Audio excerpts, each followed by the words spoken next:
Hi. Okay, so I hesitated a little bit about sending you stuff on this question because I wanted to just communicate that if you feel awkward, you're doing it right.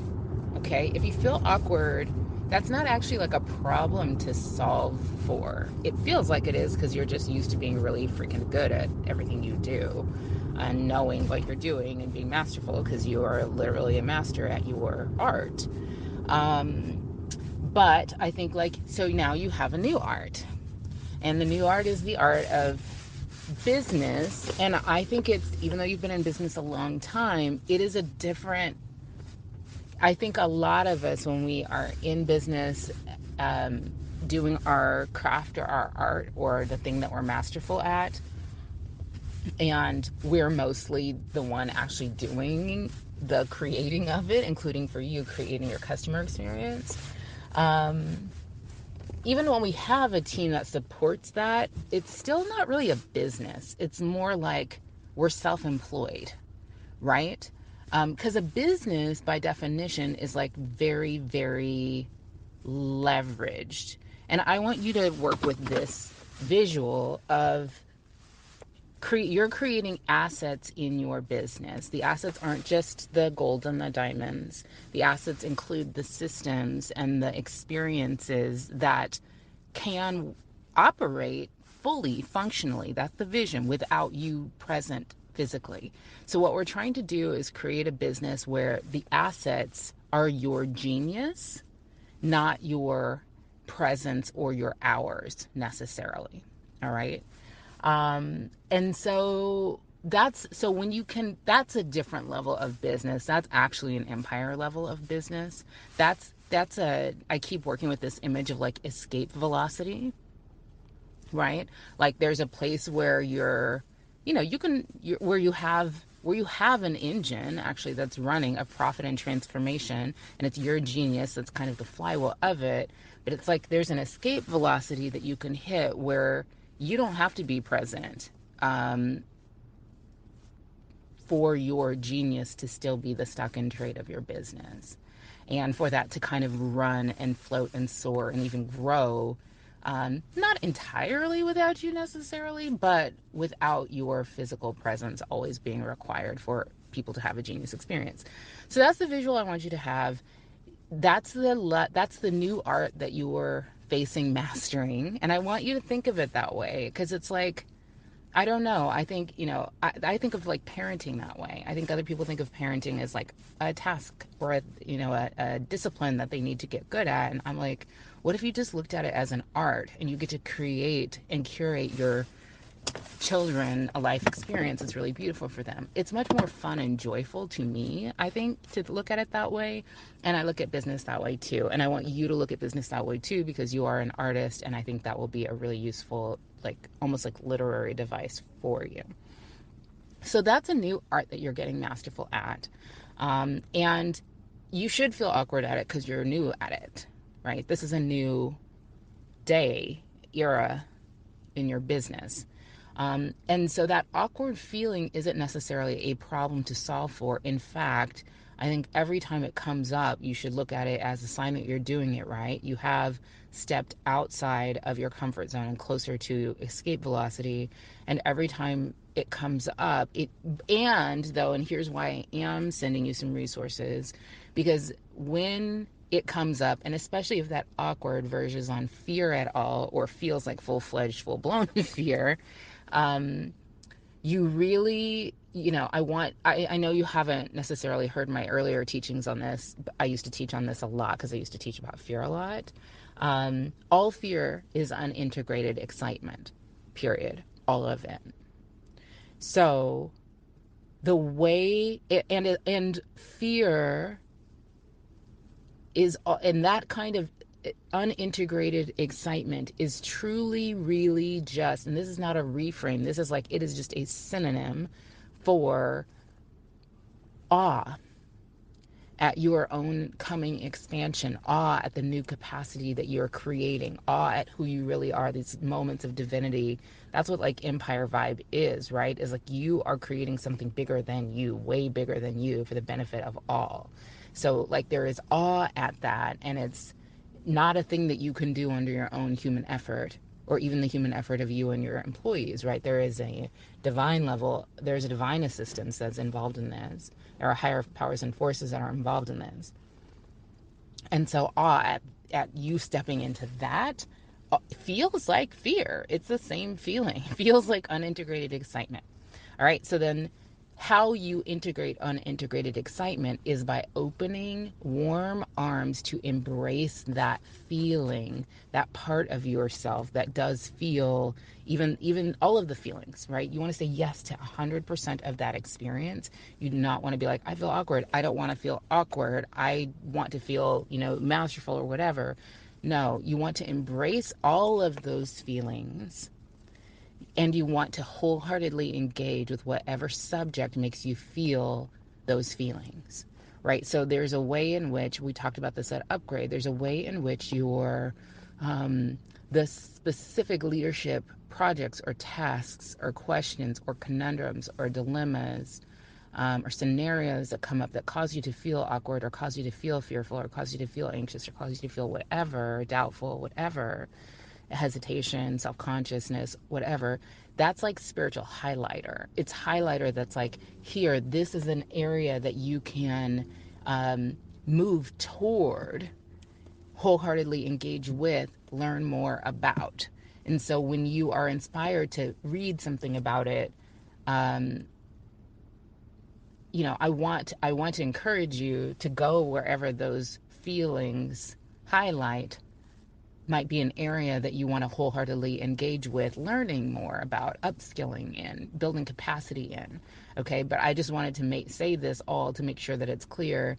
The objective is not to make you not feel awkward. The objective is to take what is making you feel awkward as a signal and a clue and a cue for where learning wants to happen, growth wants to happen, capacity building wants to happen as you step into this season of Empire. Okay, so that's my preface. Right. So now I want to give you a couple of recommendations of, I think, I don't know, as you were sharing with me what was coming up for you, I was like, I don't know. Yeah, actually, chapter 9. So when I say my book, I'm talking about the Transformational Consumer, not the book I'm working on now, Aligned to Millions. Chapter 9 in Transformational Consumer is a very inspiring piece on leadership, especially for C-level or owners, founders, entrepreneurs. So check that out. Um, there are lots of great inspirational books on leadership, but I think what I want to offer you are actually not books. I think I want to offer you a couple, let's say two for now, two recommendations of like media. One, but actually, they're both shows. I think for now, I'll recommend both shows.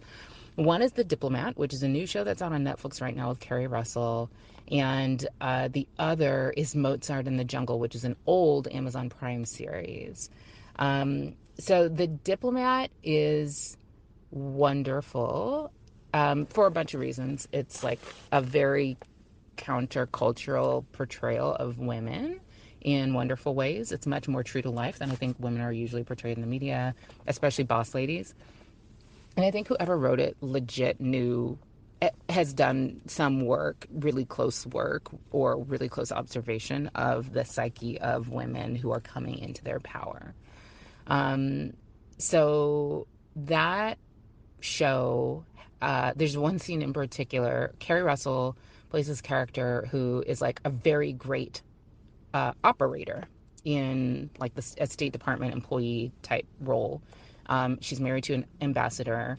He leaves being an ambassador, but is still around. He's still really smart, still really involved, still really connected. She's supposed to become the ambassador, or she's got an assignment, a State Department assignment to Afghanistan, and then all of a sudden they redirect her to the UK, and it turns out that she's actually, without her knowing it, she's being groomed for the vice president position of the United States.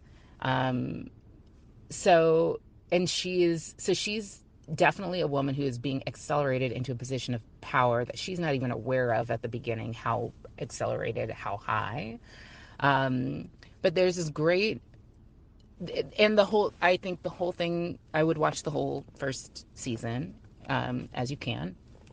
But There's this one piece that's really great. I'm filming a reaction piece to it right now, where she's like having this brainstorm. She has this idea for how she can avert this like disaster and this like a diplomacy kind of disaster, and she's like muttering kind of out loud, like, okay, well, I've got to call so and so, and I got to da da da, and I got to get so and so on the phone, and I got to do this, and I got to find this out and figure this out. She's like walking past a couple of her very top level, very senior employees as she's doing it, and they're like, "Can we help?" And she's like, "No, I'm gonna go do this and da da da blah blah." And it's great because the woman, there's like a young there's a young person on her staff who's there, and she just starts like, she doesn't even say anything. She just like starts dialing the phone. And then her like chief of staff kind of walks up to her and is like, "Hey, so like we work for you." Like, and we're really smart and we can do a lot of stuff, and you actually have like 800 other employees too.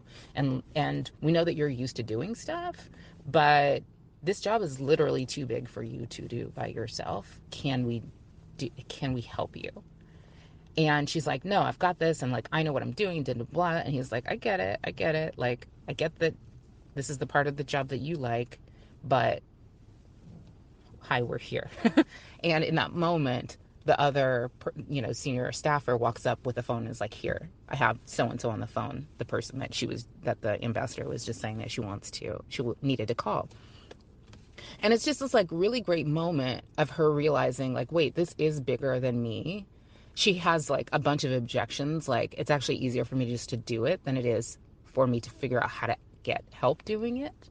And he's like, right, and you have to anyway, right? You just have to. That's the job. And then you see later in the series where she starts to realize, oh, wait. I actually like love this level of the job, the empire level, the ambassador level of the job, because of the impact you can have. And what I think is unspoken there that I see is like, we're just really used to being good at doing the stuff ourselves, creating the customer experience ourselves, talking to the customers ourselves. We're really, really good at that. And we're really used to getting validation for that, getting results for that, making money doing that. It feels like the part of the job that we like or that we love. And really, it's actually the part of the job that's been getting us validation for a really long time. And um, and really, if you have that empire level calling in your spirit, which you definitely do, you will also, and maybe even way more, love the empire level role that you promote yourself into when you can get skillful with getting help. So I would encourage you to watch that. And then the second thing I'd encourage you to watch is Mozart in the Jungle. And it's more fun. Um, I love that show, but I love like orchestra and symphony. And actually, when I was talking with Fred the other day, we were I was like having this like download come in of a visual of her, because she's definitely elevating and upgrading in her um, understanding of her. I think she's always been like operating at empire level. I just don't know that she always really got that. And I think she's rapidly accelerating. She's having a download of being like, oh shit, yeah, actually, like, I'm kind of the best in the world at this thing that I do, and it's kind of a big thing, right? And so she's like growing her team and stuff really, really beautifully, really rapidly, in a real great flow. And so I was like offering her this visual of, but it's hard to understand, like, when you have been the person who's the artisan like you are, then what does your role become when you upgrade your role? Like, what is yours to do in the new version of Shibumi, right? Um, and I submitted to her, and I'll submit to you, that your new job is conductor, orchestrator. This is literally a symphony of experiences and creations and people and energies. That's what Shibumi is. It's not just like jewelry and you and a bunch of support people. It is an orchestral production, a symphony of experiences, energies, beauty, art, forces, the creators of the jewelry, you, the co-creators of the experience, meaning your employees and also meaning your customers. And your job is you are graduating from your job as like really beautiful eye and artist and creator of jewelry and that boss lady artist spirit that your customers want that contact high from, right? That's what we just keep hearing, that creative like genius spark that people just want to be around. That's already a great role, right? And it's graduating into conductress, right, of this entire orchestra and symphony. And so the show is great. And then, and there are actually, if you really think about it, over the seasons of the show, I think there are 3 or 4 seasons. It's not currently in production. There's a Gabriel Garcia, I want to say this wrong all the time, Gael. There's the guy conductor, the young guy conductor, Gabriel Garcia Bernal, maybe, um, something like that. There's a young conductor. There's a young like star conductor. There's a very, very young woman who's an oboist who becomes a conductor at the end. And there's like an older senior conductor, like maestro conductor. Um, and they're kind of yeah. And the two guys are actually both like maestro level. One is just younger and one is older. And I'm pointing this out because there's 3 conductors whose style and approach to conducting you can actually like kind of look at and get some inspiration from as you watch this. In particular, the young woman conductor you're seeing her, especially in the last season, you're seeing her graduate from a player in the symphony to the dawning that maybe her calling is actually to be a conductor. And so that's a really cool arc to watch.